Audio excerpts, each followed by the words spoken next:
Best seen all of their colors. Interior bistro. Even later. A nicely decorated wooden cafe with weird caricatures of people and cool posters.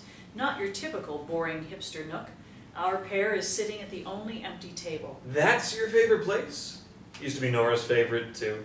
Charming little nook for hipster beards. Has all the stars in Foursquare. The woman is looking at the menu with great disgust. No, it's the only place I remember for some...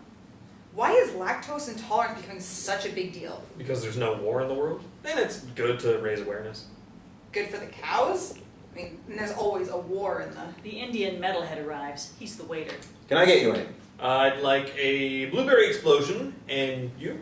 The waiter looks at the woman as if no one's there, then checks at Mark with a raised eyebrow as if something's wrong with him.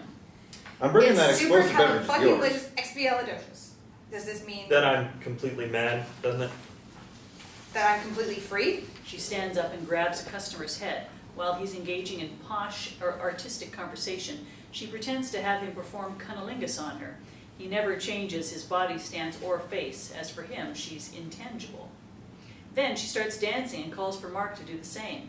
He shakes his head no, looking around embarrassed. She sits back down, disappointed. You just ruined the only ray of sun amidst this shitstorm I'm into. Well, sorry, you got resurrected by your pen. If you don't explain what you have to, I'm leaving. And locking the door. A beat. Pretty fly for an art fag. I'm not... Blueberry explosion is served. A gigantic glass filled with a purple juice, wooden sticks with fruit and marshmallows, and 2 fluorescent straws. The woman points at the beverage like, see? Later, Mark is halfway through his drink, listening to the woman, spellbound. Witches. Shut up with the witches deal already. How can this not be the work of witches? I'd love it if I was dealing with witches, but we kind of burn them all. Also, stop handing me your paranoia's fruit. Says the intangible zombie. Point. So basically, I think I'm in the middle of some kind of unnecessary purgatory. I had a pretty mild life before it, from what I can remember. That's the main thing. I have almost no memory prior to falling to my death except for that place. It's so weird. I think I'm exactly the same sausage, just between different buns. And the longer I try to grasp my previous life, or whatever that was, whatever I was, the deeper the marrow sinks between my cerebral nerves and all I see is fog.